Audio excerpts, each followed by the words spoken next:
What's up, whiskey fans, and welcome back to another video. Today we have James, the global brand manager for Walsh Whiskey in Ireland. Welcome, James. Cheers. No, thanks for having me. First time in South Africa? First time in South Africa, first time in Cape Town. Loving it. Yeah, we're loving it here. Yeah. We are here at Chef's Warehouse and Canteen in Cape Town, so got a beautiful view behind us. James, tell us a bit more about yourself and your role at Walsh Whiskey. Yeah, so I'm the global brand manager for Riders Tears and the Irishman. So we have two different brands, I suppose, under the umbrella of Walsh Whiskey. So today we'll be focusing on Irishman, and for my role I kind of encompass stepping in as a global brand ambassador, doing events internationally to tell our story, and then working with the liquid, the brand development, the strategy, the visuals, and the full marketing scope of the brand. And why did you choose to get into whiskey? I suppose it was happened naturally. I've never found an answer to it. So I was originally a geologist, and working and studying up in Sweden with that, and loved that. That's why I love being in South Africa, because obviously the geology here is absolutely incredible. But I did a lot of mapping during the winter time. Summertime. So during the winter time, I would work in bars and restaurants and work with brands, and then slowly the alcohol, the beer, the wine, and then the whiskey took over. So eventually made the decision of I'm going to do this full time. So started working with Jameson, and loved it there, learned a lot. Then moved to work with Teeling Whiskey Company, and now I've been with Riders Tears and Irishman for 2 years, and I think it was one of the best decisions I made. Oh, that's great. Now, you've obviously mentioned Riders Tears and the Irishman. Can you give us a little bit of insight into those two brands? Yeah, I suppose Riders Tears and Irishman we kind of play in the super premium, ultra premium sector of Irish whiskey, where our goals with each is to bring more people into the world of not just Irish whiskey, but just whiskey in general. We started in 1999, so we're not kind of new kids on the block. Set up by a husband and wife, Rosemary and Bernard Walsh, hence the name Walsh Whiskey, where it comes from. So we've kind of been around for a long time with a small team, slowly bringing our brands to markets like South Africa and across the world, and telling our story about the liquid. And I suppose having the two brands is fantastic, because Irishman for us represents the best of Irish barley and single malt. Be a lot more kind of traditional in terms of where we kind of look for flavors, and where we look at our production processes and how we make our whiskey. Where Riders Tears is all about single pot still whiskey, our quintessential Irish style.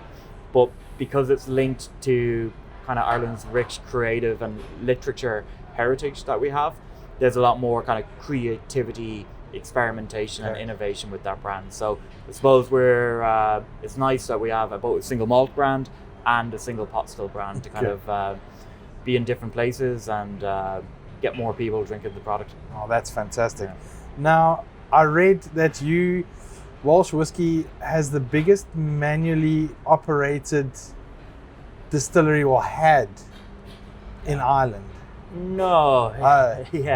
It's a interesting one. So we didn't have a distillery when we first set up back in the late 90s. So our product was made under contract for us. So our distillate is contract distilled for us, and then we collect it, and then we mature and blend and craft our product ourselves in our warehouse in Kilgannon, which is just south of our our office and home, which is Carlow. So then we briefly built a distillery in collaboration with a company, and we were there where all three different types of Irish whiskey were distilled. But now we have moved back to our old contract agreement, with plans to build a new whiskey production facility in County Carlow. So the plan's there, the building's there. It's just now about financing and trying to get it all together. So that's our plan for the future. Perfect. Now, tonight we're here looking at the Irishman specifically, can you give us a little bit more insight into the range and sort of your core range, if we can put it there? Yeah, I suppose with the Irishman brand, where it comes from is essentially to celebrate Irish barley and Irish single malt, and really kind of showcase it in many different ways, because we hear a lot about Scottish malt. I'm a big fan of Scottish single malt whiskies. Some of them are my favourite whiskies, but Ireland has tremendous barley, tremendous distilleries, tremendous single malt. So our goal with the Irishman is to get more people involved in it, more people tasting it, and kind of bring more people into our world. So with the Irishman, I suppose where it comes from is Bernard was introduced to Irish whiskey through his granddad, who drank single malt, and his granddad was very traditional, so the brand will be a lot more traditional. His granddad was blind as well, so hence we put Braille on every single bottle of the Irishman, which is quite a unique touch for us. But I suppose with the range, we understand that most people know whiskey by kind of, would you say, more approachable, easier blended whiskey, which is very easy to drink and approachable. So the jump up to single malt is very big. Okay. So we hear a lot of people say, oh, I've had a single malt before, it was too strong, I didn't like it, and they go back to the original for the rest of their lives. For people like us, we drank it and we went, yeah, I like this is good, this is good. And whiskey fans don't help as well, because we will offer a single malt whiskey to someone who doesn't drink single malt, and we'll give them a heavily peated cask strength because we like it, but they're not going to like it. So there's a big jump in flavour from blend to single malt. So we made a whiskey called the Irishman Harvest, which is a stepping stone up into the world of malt. So it's not a full 100% malt, it's only 70% malt. So it just provides this more approachable, easier avenue for people to kind of get into the malt world. Now, we don't use any grain whiskey with our brand, so across the Irishman and Riders Tears. So we're looking at what's the other 30%. So that is actually single pot still whiskey. Okay. So we're 100% barley. We're not single malt, but we're a blended whiskey because no category of our spirit actually exists. Okay. Yes. So for this whiskey, it's like the introduction. It's stepping stone. We put it into bourbon casks, keep it easy, keep it relatable, keep the ABV down because we want more people drinking whiskey. Yeah. And then when we follow through on the range, then we go to big ones like the single malt here, which is still 100% malt, but a little bit more approachable. And then we have massive whiskies such as the 17-year-old and cask strength. So we're trying to kind of start people with the Harvest and then bring them up into the kind of big, you say, whiskey nerd whiskeys, as I say. Whiskey nerds, whiskey geeks. Speaking of Irish whiskey, what would you like to see more of in the Irish whiskey market? Because a lot of people tend to, it's always Scotch.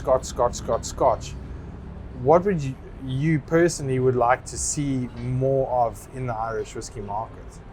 I suppose the Irish whiskey market, for me, it's one of the most friendly communities that I've ever worked in or experienced, because we all know each other.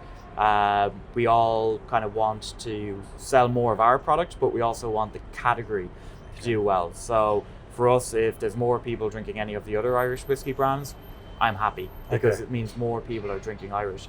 And I suppose for us, and for myself, I'm not going to speak on behalf of the entire category, I might get in trouble. Irish whiskey is renowned internationally by a handful of brands that make up the bulk that is sold globally. Okay. The same with Scottish whiskey. And what I'd love to see is that more people kind of understand that Irish whiskey isn't just that there is a wealth of innovation, experimentation, flavors, and incredibly unique one-of-a-kind products out there for consumers to enjoy. And it's the same way in beer and wine, that it's, you have the big guys, which respect with all of my heart about what they've done, but I'd love to see more people kind of step away from the bigger whiskies and explore the more innovative ones that are on the market. And then I suppose a big one would be, I always try to say to people to not compartmentalize, I think I pronounced that correctly, compartmentalize Irish whiskey into a particular area of flavor or a particular kind of like style, because as I said, there's so much there. So we hear the odd time of people saying, I don't like Irish whiskey at all, but they love Scotch.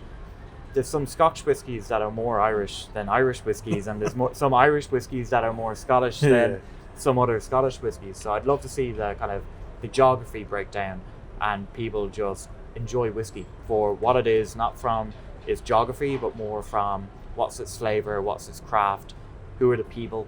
That's what I'd love to see. Yeah, the people, like I said, delving down into the Irish whiskey world. It's just, everybody is just so willing and just so friendly and just just there for you. So it's a great category. Yeah, it's a lot of fun. You get to travel the world, you get to drink nice whiskey, and meet some fantastic people and experience like cultures such as South Africa, which has been absolutely fantastic. Well, that's great. Yeah. Now, do you have a favorite cask finish whiskey? Yeah. Well, we're talking about the Irishman, so it's going to have to be Irishman, isn't it? It's gonna, because we have some ones in Riders Tears which are incredibly unusual. They're to kind of fill the cask up and cross your fingers and hope to God you haven't wasted a couple of 100 liters of liquid. But yeah, I would say for me, I am actually, as much as I love working with the innovation, the experimentation, the getting hands on weird and wonderful casks for Riders Tears, I'm more of an Irishman drinker. Okay. And my favorite with the Irishman, of course, is going to be the Irishman 17-year-old, a true representation of a sherry bomb in Irish whiskies, cask strength, European oak, Oloroso sherry, full maturation in the European oak Oloroso sherry. So, packed full of flavors, but unique because most of us know sherry bombs by double distilled. Yes. But this is a triple distilled liquid, which is going to draw flavors out differently from the cask. You're going to feel all the flavors and textures and aromas in a different way than your traditional sherry bomb.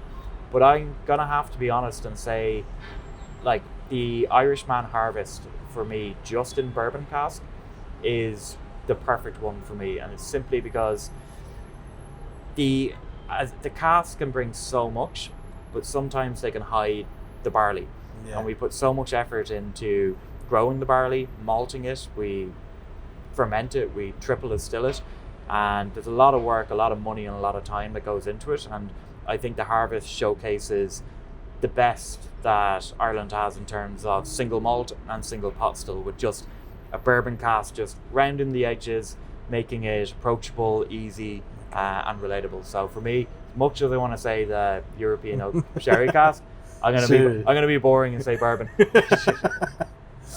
Now, what is the, say, 5 to 10 year plan at Walsh Whiskey? What can is there something special coming? What can we expect in the future, and where's Walsh Whiskey headed?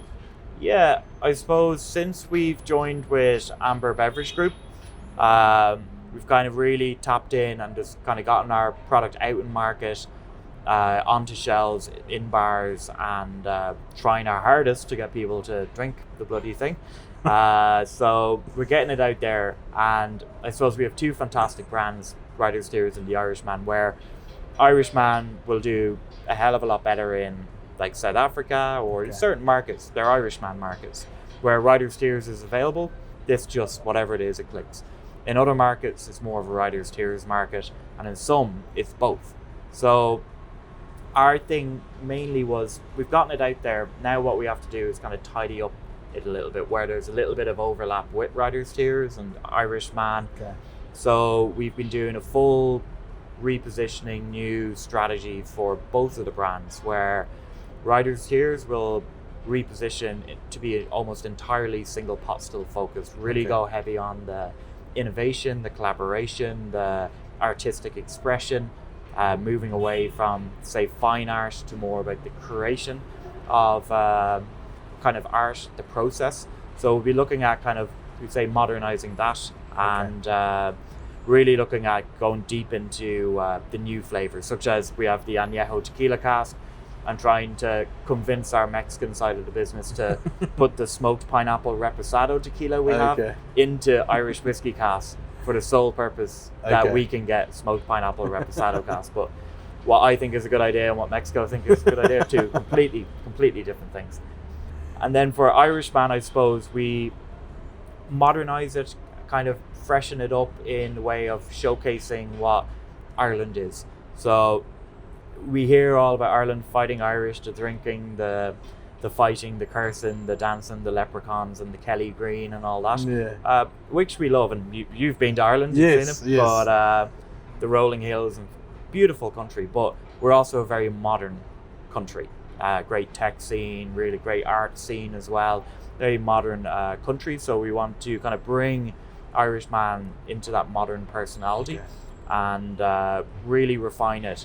So we're still going to keep a lot of our full maturation and kind of blending processes, but from an innovation standpoint, we're going to be looking at kind of more onto wine, onto unique types of you say spirits, armagnacs and stuff, to kind of see how we can bring in new flavors into Irish single malt.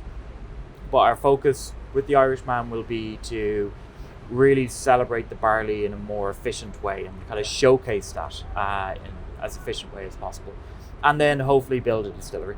That's the plan. That's on the list. Now, my last question, I ask this to everybody I interview. If you were stuck on a desert island and you could have one bottle of whiskey, what would that bottle be? I kind of, from a brand perspective, I do have to say one of ours. But I say hands down is one of my favorite whiskies in the world. And with Irish whiskey, obviously you know the story that what went up, it came down. We used to be the most dominant force, and then the industry collapsed. And between IDL, Irish Distillers, and Bushmills, they flew the flag solo for Irish whiskey for years, celebrating it, keeping the heritage, and providing an opportunity for the likes of brands and Bernard to come in with Riders, Tears and Irishman, and then Kilgannon scene to where we are now with 50 active whiskey distilleries. So they really flew the flag solo with brands such as Bushmills, Redbreast, Jameson, Middleton, and then Powers. So I've always been a Powers fan. It's something that it got me into whiskey, and something I always see proud when I see it represented abroad. So say my Desert Island whiskey is Powers John's Lane 12-year-old. I think just bang for buck for what it is, and the showcase, the single pot still, and the simplicity of it, but the impact of it is absolutely fantastic. So that would be my Desert Island whiskey after I had the Irishman Harvest. I'd go cheap for the desert, because the Irishman Harvest is actually our most affordable whiskey. But I suppose, I don't like my whiskeys to be a research assignment. I like them to be approachable, powerful, and easy. But James, thank you very much for your time today. It was an absolute pleasure. And thanks again, and we hope to see more of you in South Africa. And just thank you again for bringing these beautiful liquids to our shores, and hopefully South Africa can make Walsh Whiskey proud and sell a lot of bottles. Oh no, thanks for having me here, and don't worry, South Africa is already making the Irishman and Walsh Whiskey very, very proud. So delighted to be here and looking forward to getting back down. Thank you. Thanks cheers. very much. Cheers. Thanks very much.